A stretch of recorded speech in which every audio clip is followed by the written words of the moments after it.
Pagi ini kita mau mendengar ya atau belajar dari apa yang Tuhan Yesus lakukan. Nah, kita akan lihat pelan-pelan ya apa yang terjadi dan apa yang diajarkan oleh Tuhan Yesus. Suatu kali ya, jadinya Tuhan Yesus itu melayani berapa tahun di dunia kita. Sejak dia mulai keluar di muka umum ya, dan dia mulai mengajar sampai dia disalibkan. Ada berapa lama? Ibu Lisong, tahu tidak? Tidak tahu. Tapi umur berapa Tuhan Yesus mulai pelayanan, tahu tidak? Umur berapa? 30 tahun ya. Di masa perjanjian lama, seorang imam ditabiskan jadi imam itu usianya ada 30 tahun. Jadi sangat menarik. Waktu Tuhan Yesus mulai pelayanan, umurnya juga adalah 30 tahun. 30 tahun itu sangat menarik. Daud jadi raja, umurnya juga 30 tahun. Ya. Jadi kelihatannya 30 tahun itu memang umur yang cukup ya bagi seorang untuk dianggap dewasa lah. Nah, jadi 3,5 tahun ya, ibu-ibu harus ingat Tuhan Yesus itu melayani itu 3,5 tahun. Jadi bukan lama sekali, 3,5 tahun saja. Banyak hal yang dia kerjakan. Lalu satu kali, ya dibilang satu kali pada hari Sabat, Yesus berjalan di ladang gandum. Apa itu hari Sabat? Pak Budi udah tahu apa itu hari Sabat? Hari Sabtu, benar. Nah, jadi begini. Sabat, arti kata Sabat ini adalah istirahat. Nah, itu kisahnya adalah berhubungan dengan penciptaan dunia kita. Ya, Tuhan Allah menciptakan dunia ini kan dalam 6 hari. 1, 2, 3, 4, 5, dan 6. Pada hari yang ke-7, Tuhan tidak lagi menciptakan, karena semua sudah selesai. Di hari ke-7 itu ada hari istirahat. Dan hari ke-7 itu disebut sebagai hari Sabat. Ya. Nah, hari Sabat, kalau kita bilang dalam kalender kita, itu hari apa? Itu beda ya. Kalender orang Israel sama kalender Masehi kita itu ada beda. Nah, hari Sabatnya itu adalah hari ke-7. Di kalender kita itu ada hari Sabtu. Ya, hari Sabtu. Dan tahu tidak? Hari Sabat itu dimulai pada jam berapa? Kalau hari Sabtu kita dimulai jam berapa? Jam 2 teng-teng 00 kan? Betul ya? Tengah malam 00 hari Sabtu mulai.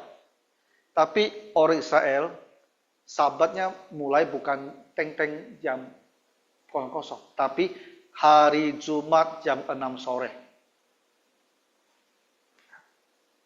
Jadi kalau kita mendengar kata hari Sabat di Alkitab, itu artinya dimulai pada hari kita, yaitu hari Jumat jam 6 sore.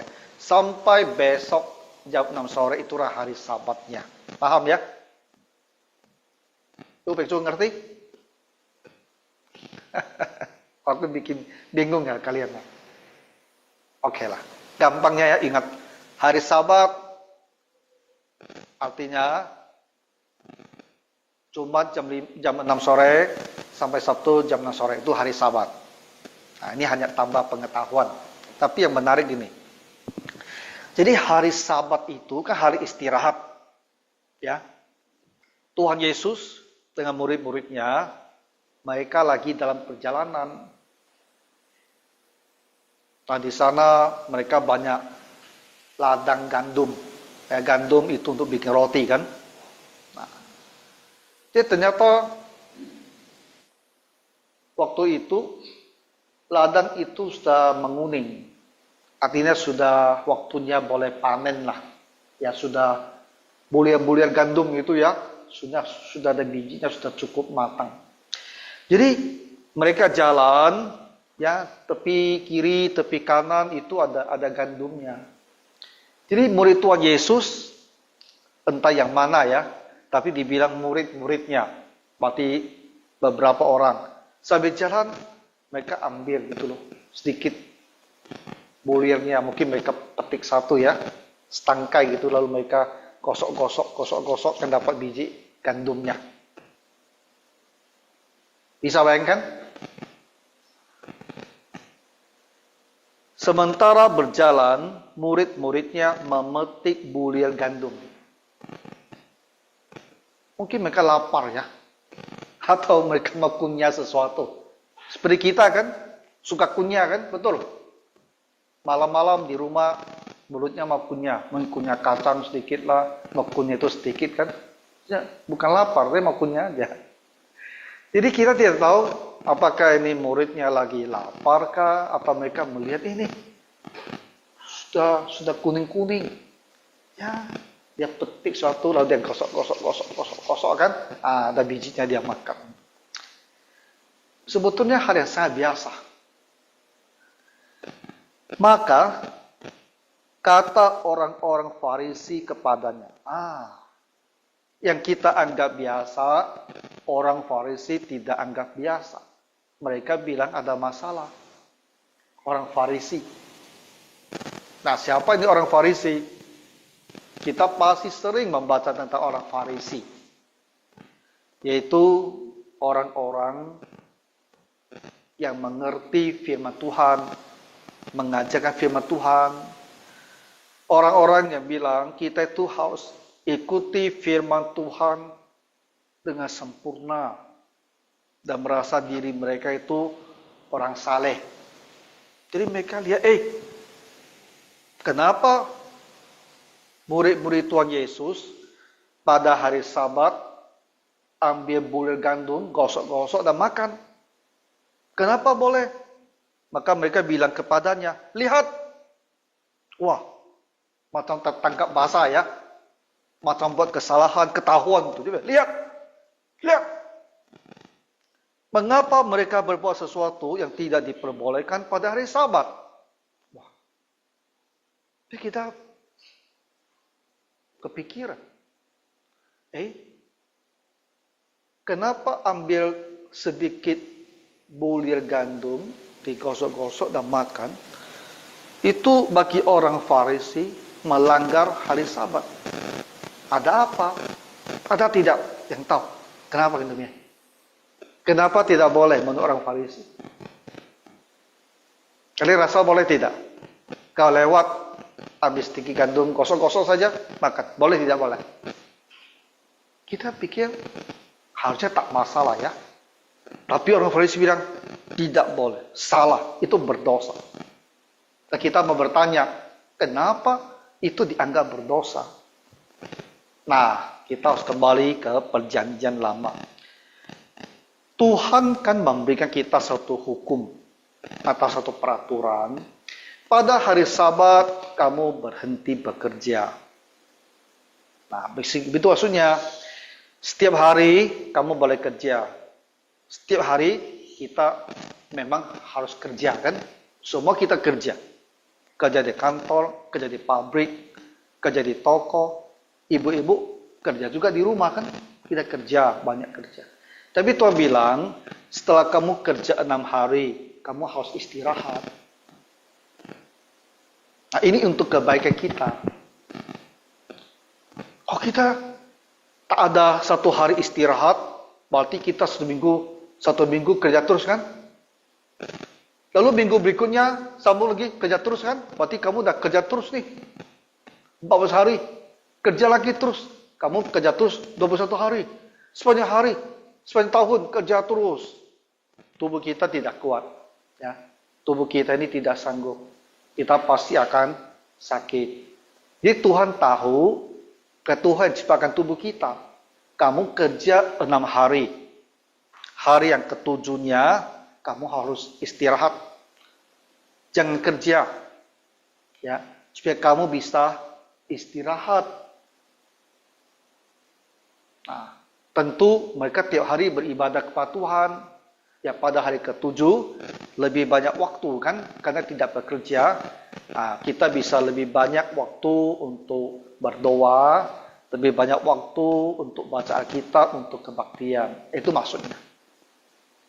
Jadi memang ada peraturan hari Sabat jangan bekerja, ya, tapi untuk istirahat. Jadi orang Farisi mereka sudah baca ini. Ini ada peraturan Musa yang bilang hari Sabat tak boleh kerja. Jadi bagi mereka, ini artinya sama sekali apapun tak boleh kamu lakukan. Nah, bagi mereka, menuai gandum, kalau lagi panen, kita menuai, itu kan namanya kerja. Kita semua sepakat ya, kalau menuai itu kan kerja. Kalau gandumnya sudah kuning, ya kalau kita sabit, itu kan kerja kan benar. Benar, hari Sabtu tidak boleh begitu, panen. Tapi bagi orang Farisi, ambil satu bulir pun, kamu itu juga termasuk kerja. Itulah cara mereka menafsirkan firman Tuhan sedemikian ketatnya. Yang kita bilang tak boleh kerja, artinya kamu jangan panen pada hari Sabat, ya. Hari Senin lah, kamu pergi panen gandum-gandum kamu itu. Itu masuk akal. Tapi orang Farisi bilang, ambil satu lembar saja, itu juga termasuk panen. Nah, ini menjadi sangat keterlaluan. Cara dia itu menafsirkan hukum Tuhan. Tapi itulah cara pandang mereka. Sampai sekarang ya. Sampai hari ini. Orang Yahudi seperti ini. Di hari Minggu, mereka tak boleh masak. Karena masak itu kerja. Jadi mereka siapkan makanannya sebelum Jumat jam 6 sore.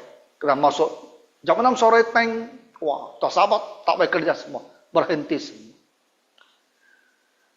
Jadi Tuhan Yesus pikir ya, apakah benar cara berpikir seperti ini? Lalu ayat 25 jawabnya kepada mereka. Nah, ini jawab Tuhan Yesus nih. Belum pernahkah kamu baca apa yang dilakukan Daud ketika ia dan mereka yang mengikutinya kekurangan dan kelaparan? Bagaimana ia masuk ke dalam rumah Allah waktu Abiathar menjabat sebagai imam besar, lalu mengeroti sajian itu yang tidak boleh dimakan kecuali oleh imam-imam dan memberinya juga kepada pengikut-pengikutnya. Wah, dua ayat ini ada banyak hal harus kita terangkan ya, supaya Bapak Ibu tuh ngerti apa maksud Tuhan Yesus. Itu Yesus bilang, apakah benar ambil satu bulir, gosok-gosok, makan, itu pun tidak boleh. Apakah benar? Itu juga termasuk melanggar hukum Taurat. Itu Yesus kasih mereka satu cerita. Nah, mereka semua tahu cerita ini. Pada masa Raja Daud, itu udah hampir 1000 tahun yang lalu. Dari masa Tuhan Yesus ke Daud itu ada 1000 tahun itu. Ya, berarti Tuhan Yesus lagi berbicara tentang satu peristiwa yang sudah lama sekali terjadi. Waktu itu Daud sama sejumlah pengikutnya lagi dikejar oleh Raja Saul. Dan mereka kelaparan itu.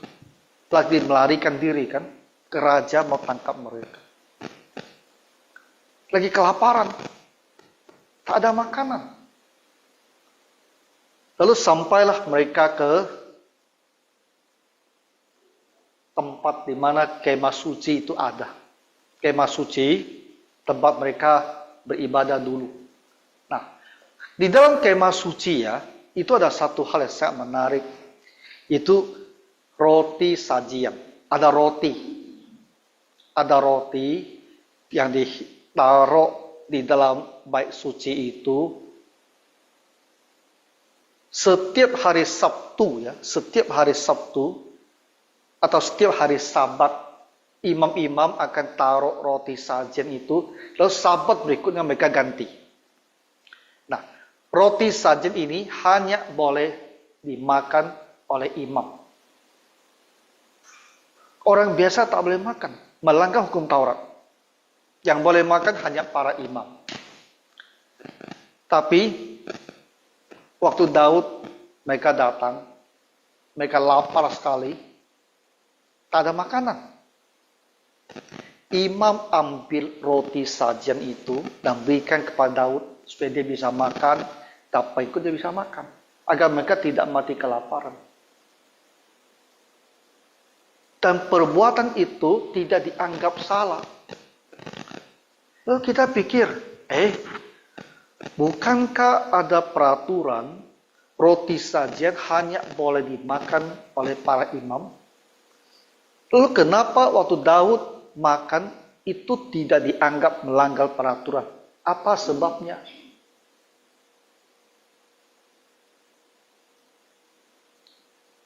Tuhan Yesus jelaskan seperti ini. Ya. Roti sajian itu memang hanya boleh dimakan oleh imam. Itu ketentuannya. Supaya apa? Supaya roti sajian di dalam bait suci itu tidak sembarangan. Ya, tidak siapapun boleh datang dan makan. Itu menimbulkan kekacauan. Ya, tidak memelihara kekudusan Tuhan ya di dalam bait sucinya. Makanya perlu ada ketentuan. Tetapi ketika orang lagi kelaparan, ya, Tuhan lebih mengutamakan belas kasihan kepada orang yang lagi kelaparan ini daripada kepada peraturannya yang dibuat itu. Dalam situasi itu Tuhan izinkan ya orang yang bukan imam pun boleh makan. Jadi belas kasihan Tuhan ya, untuk kepentingan kesejahteraan manusia, ya, untuk kepentingan keberlangsungan hidup manusia, peraturan itu boleh dilanggar dan Tuhan tidak menganggap itu sebagai sebuah kesalahan. Jadi semua orang Yahudi tahu, karena mereka semua baca kisah tersebut. Jadi Tuhan Yesus bilang, nah, boleh tak kita makan sedikit gandum pada hari itu? Boleh tidak boleh? Lalu tanya orang Farisi, boleh tidak boleh? Lalu dia bilang, kalian semua tahu kan kisah Daud makan roti sajian. Kenapa itu diizinkan? Karena Tuhan Allah lebih mengutamakan keberlangsungan hidup manusia, kesehatannya, daripada peraturan tersebut. Hari-hari biasa, dalam situasi yang normal, memang peraturan itu harus dipatuhi. Kalau kita semua ada makanan, kita tak boleh pergi ke bait suci dan bila aku mau makan roti saja, itu tidak boleh. Ya. Tapi dalam situasi yang sangat khusus, ketika orang itu kelaparan, Tuhan biarkan mereka makan. Dan tidak dianggap itu sebagai kesalahan. Paham kan Bapak Ibu? Nah, lalu kata Yesus, ayat ke-27, hari Sabat diadakan untuk manusia dan bukan manusia untuk hari Sabat. Maksudnya apa? Ketentuan tentang hari Sabat itu dibuat untuk kepentingan kita. Kenapa hari Sabat tidak boleh bekerja? Itu untuk kepentingan kita. Supaya kita punya waktu untuk istirahat. Supaya kita bisa menjaga kesehatan tubuh kita. Jadi ada peraturan Sabat tak boleh bekerja adalah untuk kepentingan kita. Makanya hukum Sabat itu dibuat untuk manusia. Jangan bilang manusia untuk hari Sabat. Jadi balik seperti itu. Ya. Jadi anak manusia adalah juga Tuhan atas hari Sabat. Yesus bilang, dia adalah Tuhan dan dia punya kuasa, punya hak, punya otoritas, punya wewenang untuk menafsirkan, untuk menjelaskan tentang ketentuan hari Sabat ini. Ya. Kalau yang dilakukan muridnya bukan panen besar-besaran, hanya ambil selembar, 2 lembar, beberapa biji gandum untuk mereka makan, ya supaya mereka tidak merasa gitu lapar. Tuhan bilang itu tidak boleh dibilang itu salah. Itu tidak melanggar hukum Tuhan. Ya. Jadi orang Farisi ada orang yang tidak paham untuk apa suatu peraturan dibuat. Mereka hanya bersikeras. Kalau saya ada peraturan ini, tetap harus diadakan. Tak boleh dilanggar, itu saja. Nah, sebagai contoh ya, bagaimana prinsip ini bisa kita ikuti di dalam kehidupan kita pada masa sekarang. Contoh ya, contoh. Aku pikir sebagai contoh ya. Nah, begini. Mungkin gini.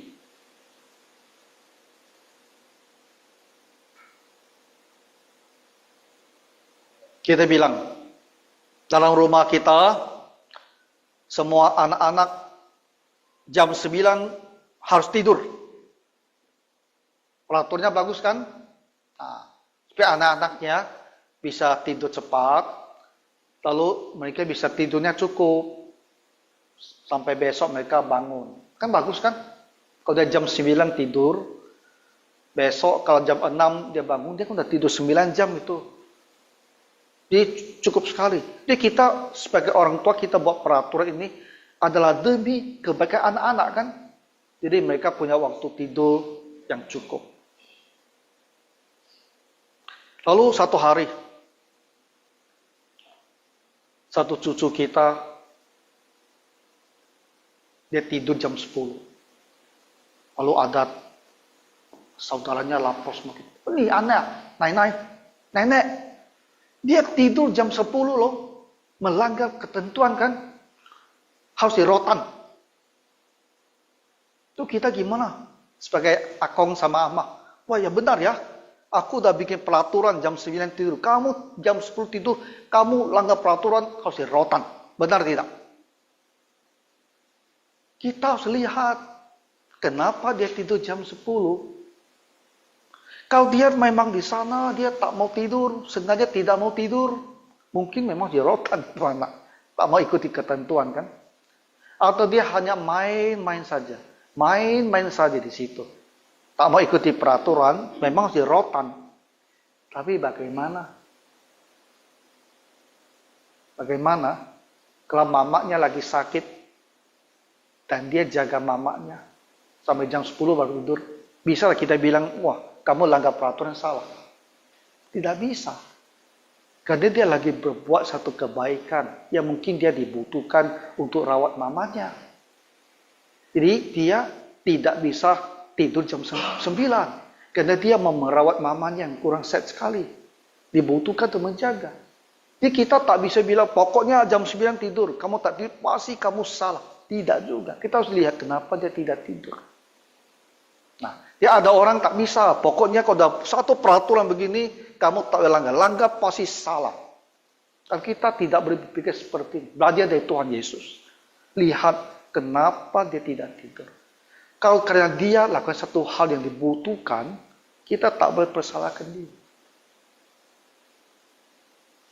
Ada contoh lain lagi tak?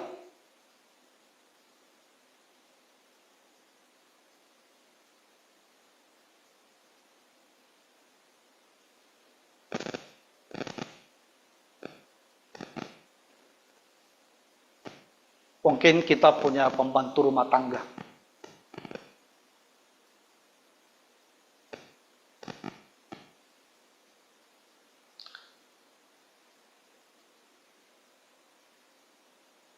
Dia datang kerja terlambat. Wah, kita marah sekali. rasanya kalau dia datang ke terlambat memang harus dimarahin ya. Rasanya benar tuh. Tapi kita coba lihat, kenapa dia terlambat?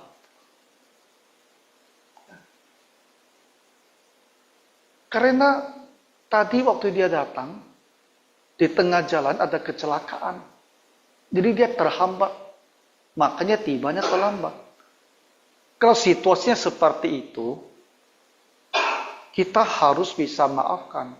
Dan pekerja kita itu jangan kita salahkan. Tapi ada orang kan tak berpikir seperti ini. Pokoknya ketentuan saya adalah kamu masuk jam 8 atau jam 6 pagi, pembantu rumah tangga. Kalau kamu tak tiba jam 6 pagi, apapun alasannya kamu pasti salah. Potong gaji. Potong gaji. Nah, kita tak boleh seperti ini. Harus lihat apa sebabnya dia sampai terlambat. Kalau dia memang bermalas-malasan datangnya, memang harus potong gaji.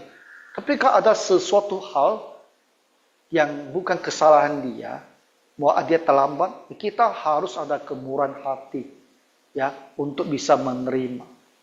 Jadi kita ini tak boleh jadi orang yang bikin satu ketentuan dan apapun juga yang terjadi aku tidak mau tahu. Pokoknya kalau peraturan dilanggar kamu pasti salah. Jangan jadi orang seperti ini. Ya. Kita harus pertimbangkan. Dan kalau memang ada alasan yang bisa diterima, kita harus ada kemurahan hati. Peraturan memang harus ada. Supaya semua tertib teratur. Tapi kadang-kadang memang ada pengecualian.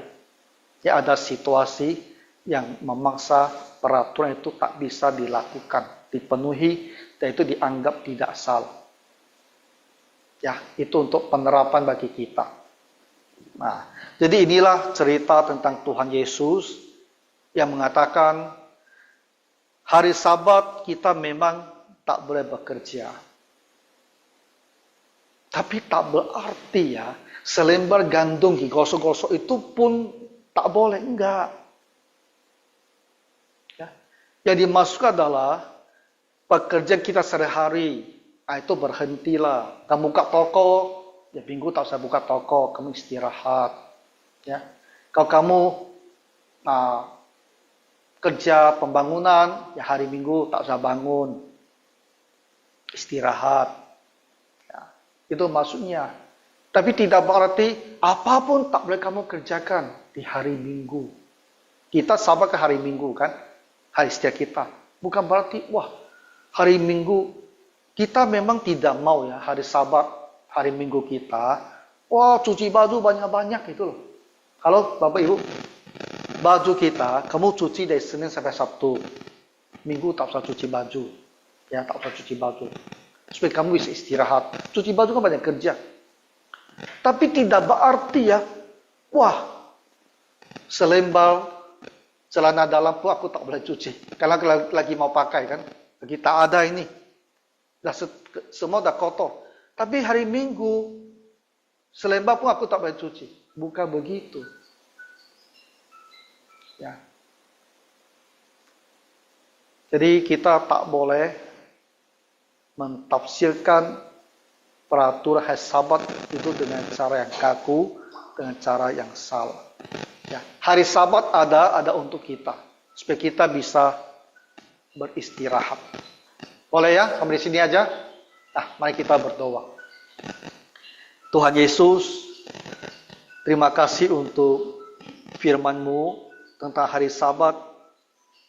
Bantulah kami untuk istirahat di hari Minggu dan kami bisa beribadah kepada Tuhan. Bantu kami juga Tuhan dalam hal menerapkan ketentuan supaya kami selalu mengingat akan belas kasihan. Di dalam nama Tuhan Yesus Kristus kami berdoa. Amin.